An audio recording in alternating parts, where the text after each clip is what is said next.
Sejam bem-vindos ao projeto ICC.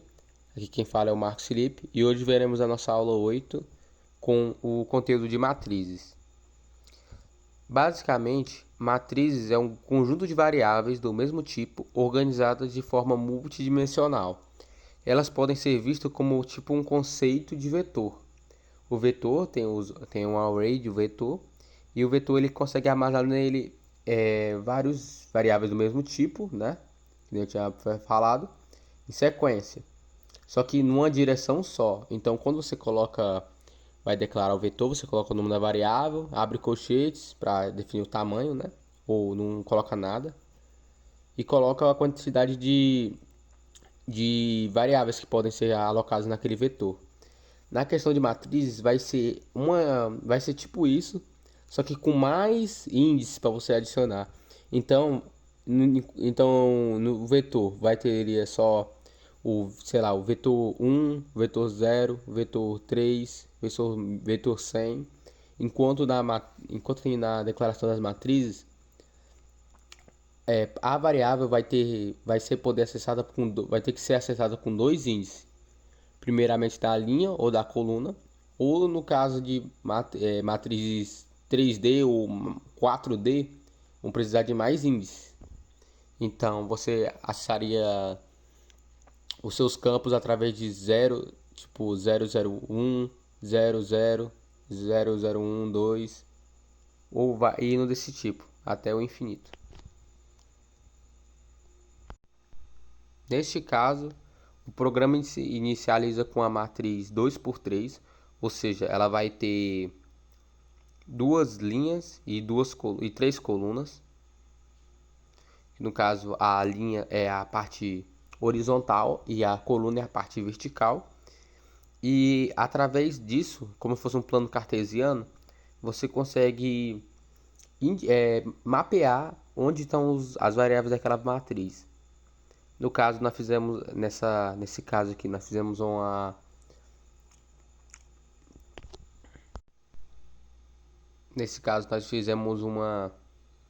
alocação direta de variáveis, ou seja, a gente colocou por código mesmo, só para exemplificar, para poder ficar mais fácil de visualização, né? O que é essa linha, o que é essa coluna. E basicamente é tipo um vetor, só que com mais multidimensões. Então, no vetor onde você só teria vetor 0, vetor 1, vetor 2, agora você vai ter a matriz. No caso é a matriz 0000, matriz 01, 02, 10, 11 e 12. No caso é desse exemplo mesmo. Agora aprendendo na prática, como podem ver, eu estou usando o online GDB de novo no compilador de C. E vou apagar agora esse esquema aqui da aula anterior, que foi a aula de vetores, só para mostrar o quão parecida a matriz e o vetor são. Para a criação da nossa matriz exemplo aqui, vamos alocar nela o tipo int, ou seja, ela só vai poder ter números inteiros. E vamos dimensionar ela num tamanho de 2×2, que é para ficar mais fácil de preencher os dados e colocar os dados, que vai ser poucos índices, né? E vou dar o nome dela de matriz mesmo. Para inicializar uma matriz, que é basicamente alocar os dados através da própria programação mesmo, sem ser mandar o usuário digitar ou colocar por expressão mesmo. Nós declaramos ela com o parêntese. Nós declaramos ela pelo parêntese. E para cada índice, deve ser acrescentado um parêntese novo. Então, como nesse caso são dois parênteses, né? Vai ser uma alocação direta mesmo, por programação. E para declarar ela, nós primeiro criamos o primeiro parênteses e dentro dele vai caber os outros parênteses de acordo com a quantidade de índices que tem.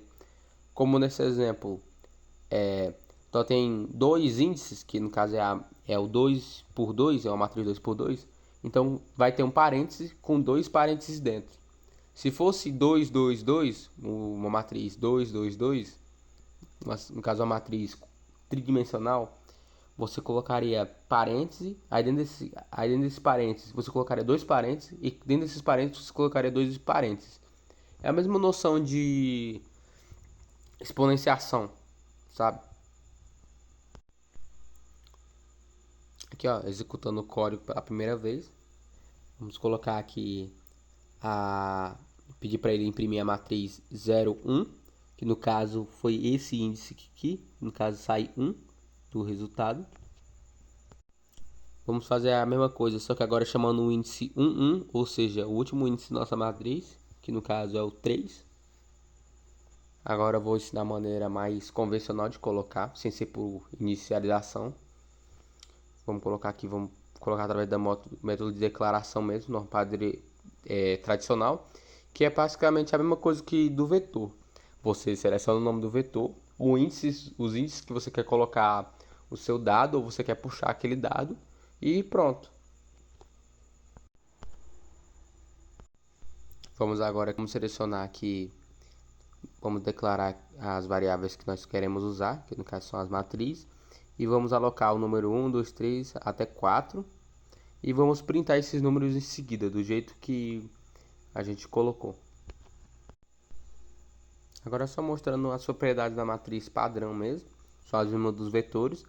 Então, colocando uma matriz para ser igual a ela mesma mais 10, você basicamente vai criar a matriz 11, porque ela pega o primeiro valor da matriz, no caso seria a matriz 0, 0, e soma com 10, alocando na matriz 0, 0. Ou seja, agora a matriz 0, 0 vai valer 11 em vez de 1. Esse é um caso bem simples de alocação, né?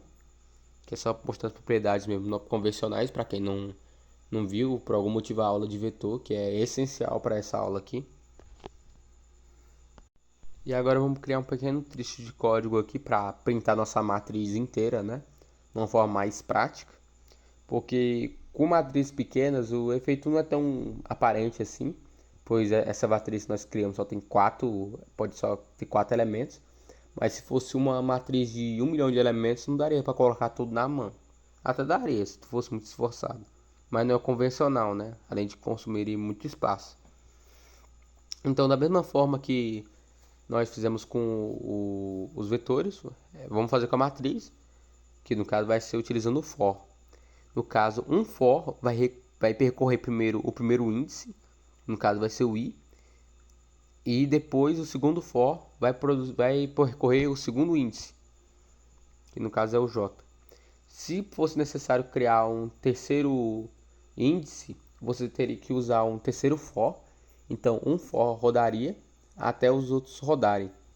Tipo, esse for j, ele vai rodando, até bater no número máximo de índices que tem a nossa matriz, que no caso seria 2. E quando ele completasse 2, o primeiro for ia aumentar em 1. Ou seja, ele ia primeiro percorrer o 0, 0, 0, 0, 0, 1. Depois disso, o for pararia. E depois ele percorreria os 1, 0, 1, 1. Ou seja, ele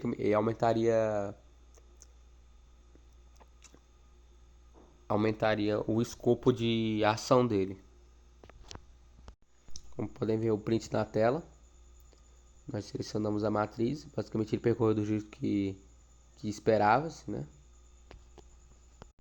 No caso, os índices certos de 1 até 4, né? Que foi printado. E no caso agora eu vou mostrar uma definição de uma matriz tridimensional.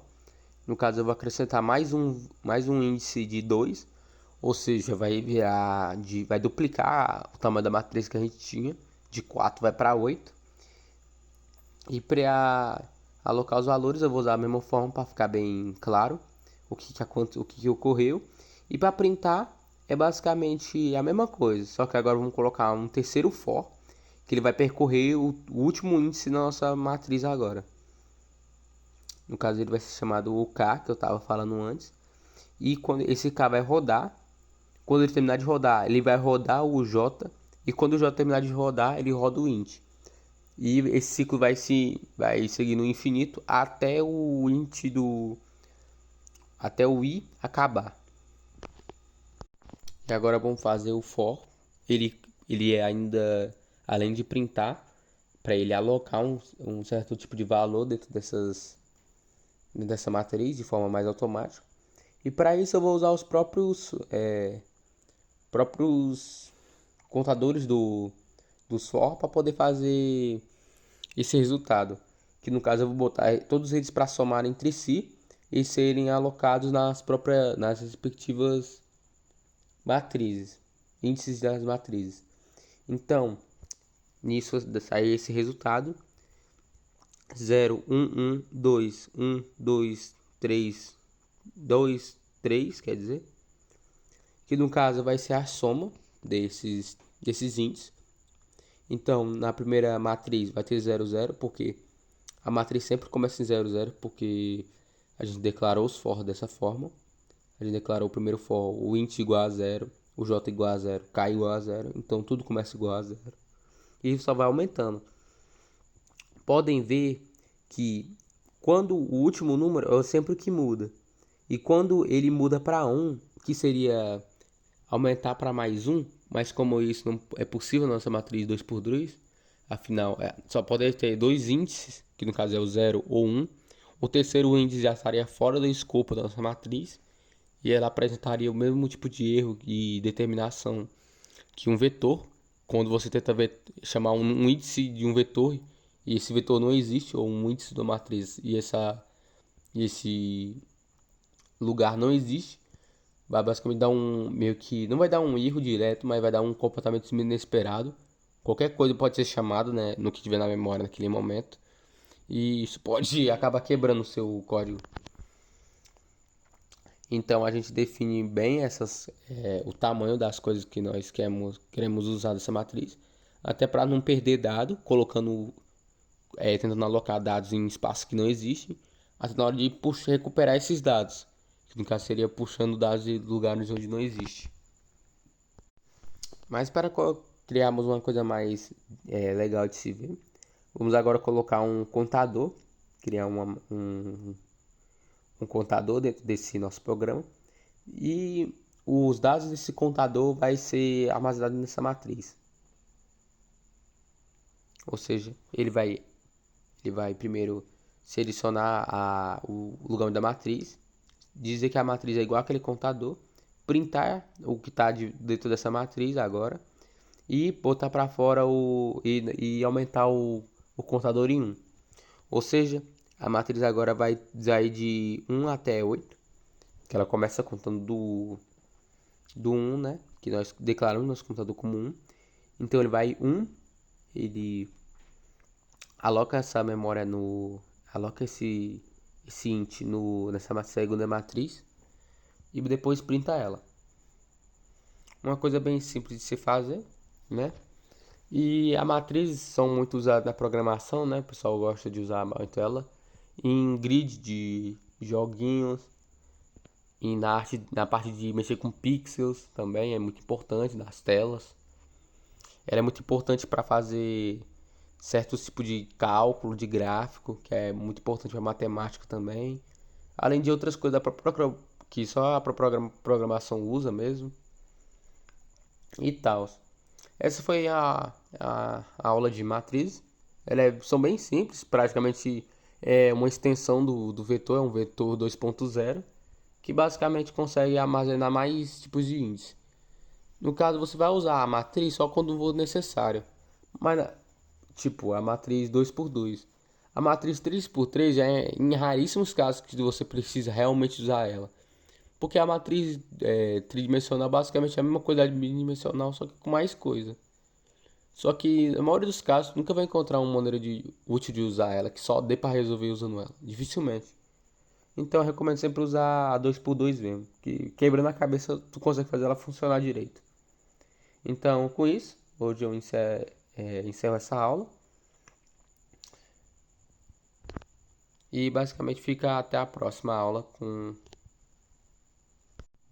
E com isso, com esses ensinamentos de hoje, eu encerro essa aula.